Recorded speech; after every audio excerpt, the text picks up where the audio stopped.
1929년 2월 23일 미국 뉴저지주 크랜퍼드의 한 고속도로. 이곳을 지나던 남성은 길가에 버려져 있는 검은 물체를 발견합니다. 호기심이 생긴 그는 검은 물체에 다가갔고 무엇인지 확인하자마자 곧바로 경찰을 불렀습니다. 검은 물체는 검게 그슬린 유골이었습니다. 현장에 도착한 경찰은 주변을 수색했지만 유골의 정체를 알아낼 만한 증거는 발견되지 않았습니다. 검시관들은 유골에서 총알 자국을 발견했고 여성이라는 것을 밝혀냈지만 그것이 전부였습니다. 그렇게 6주 동안 신원불명의 유골은 안치소에 보관됩니다. 경찰은 인근에서 실종된 사람일 가능성을 염두에 두고 실종자 위주의 수사를 실시했고 2월 초에 실종된 밀드레드 모브리의 신체적 특징과 유골이 비슷하다는 것을 알아냅니다. 밀드레드는 6개월 전인 1928년 8월에 결혼 상담소를 통해 60세의 리차드 캠벨이라는 의사와 결혼을 했었습니다. 결혼식 다음날 리차드는 밀드레드가 저축해둔 돈을 자신의 계좌로 옮기도록 설득했고 일 때문에 캘리포니아로 가야 한다며 그녀의 곁을 떠났습니다.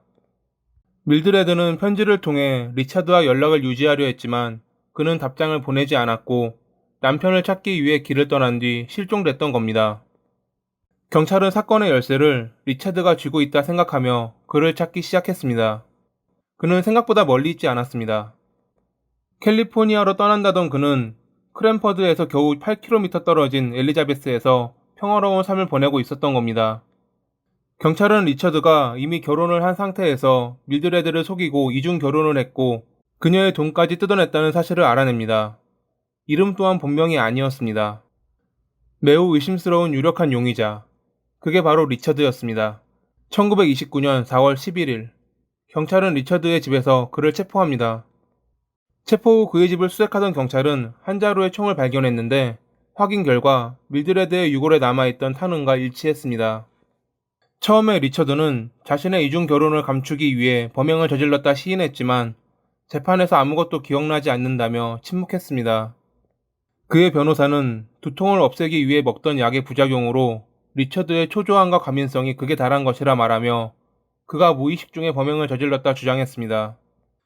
하지만 검찰이 리처드가 직접 작성한 결혼 상담소 서류를 들이밀자 변호사는 아무 말도 할 수 없었습니다. 서류에는 여러 가지 내용이 적혀 있었는데 그중 눈에 띄는 것은 복용하는 약이 없을 정도로 나는 건강하다. 자식이 없는 과부를 선호한다라는 항목이었습니다. 검찰은 그가 계획적으로 밀드레드에게 접근했고 범행을 저질렀으며 기억이 나지 않는다는 거짓말로 무죄 주장을 펼치고 있다 주장했습니다. 판사는 고개를 숙인 채 침묵하고 있는 리처드를 보며 다음과 같이 말했습니다. 만약 피고가 그의 행동의 본질을 의식했다면 그는 무죄 판결을 받을 수 없습니다. 의학적으로 자신의 도둑질을 통제할 수 없는 사람을 도박증이 있다 말하며 치료하려 하지만 법적으론 도둑으로 간주하고 그가 저지른 범행에 대해 처벌합니다. 만약 피고가 정신 이상에 대한 변호를 계속하려면 증거를 제시하도록 하세요. 법적으로 검사가 제시한 증거를 뛰어넘을 수 있는 증거여야 할 겁니다. 하지만 여전히 고개를 숙이고 있는 리처드는 아무 말도 못했고 1929년 6월 13일 결국 그는 사형을 선고받습니다. 후에 그가 3번의 결혼을 했다는 것이 밝혀지면서 마지막까지도 그를 지지하던 가족들마저 그가 없는 것이 더 나을 것이다 라는 말을 하며 떠나갔습니다. 1930년 4월 18일 리처드는 마지막 말을 남기지 않은 채 형 집행 장소로 향했고 아무도 슬퍼해주지 않는 가운데 쓸쓸히 생을 마감합니다. 오늘도 봐주셔서 감사합니다.